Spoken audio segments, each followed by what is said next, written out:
Ask anyone on the street, what does convergence mean to you? You might get a pretty big variety of answers. Convergence in space is when things like eclipses happen, right? When things are aligned. Well, what does it mean to a dynamic routing protocol? Let's think about that. In a dynamic routing protocol, we are converged when the dust has settled. Things change. And we want our dynamic routing protocols to know about those changes, to convey the new information that reflects the current topology as it now is, not how it was before that change. And we can time this with a stopwatch. We look at the stopwatch, start it when the change happens, and when all the devices in the relevant routing domain know about it, we are converged. And that delta of time is the convergence time. So if I were to go to some routers right now and work on some convergence, I've got a EIGRP set up. And you can see my topology. Make it a little bit bigger. I've got 7 routers in my autonomous system. I'm running EIGRP throughout the entire autonomous system. All of the networks are being advertised, or so I think. And we're scoping EIGRP and not running out to ISP A and B.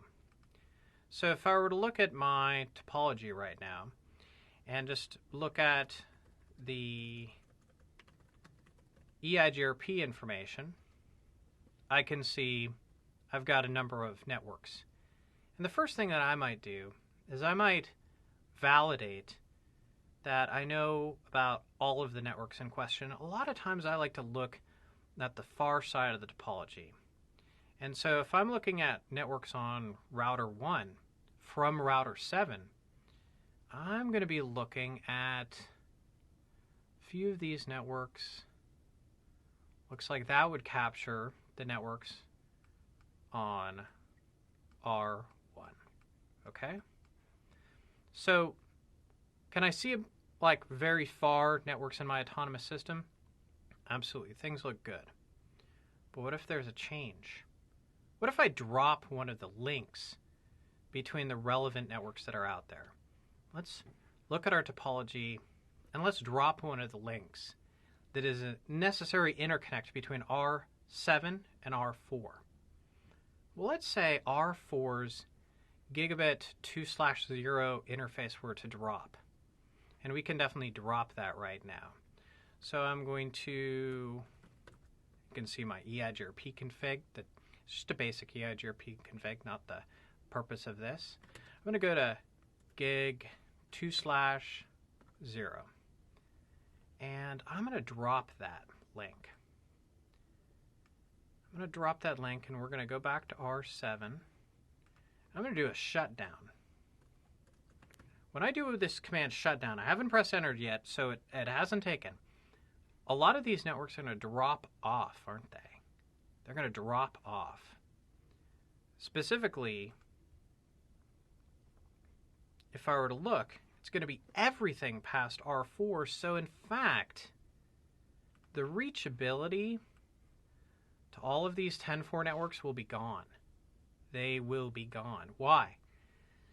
Because I don't think there are any other 10 networks outside of or available if I lose this connection. Okay?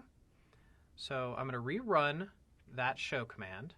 We're going to do this really fast. Now the problem is I can't slow down time. I'd like to be able to slow down time, but that is not a superpower that I have. And so the moment I do this shutdown command, and I'm going to do an up arrow to recall that command, let's say, yeah, let's just do that command. I'm going to do shutdown, and then I'm going to move quickly over to R7, and we'll see if R7 has converged. So enter, do a show IP route, EIGRP. Now wait a minute, I still see them. But if I rerun this command again, they're gone. Now we are converged. How long did that take? Just a few seconds in the blink of an eye, assuming you blink relatively slowly. And that is what convergence is all about.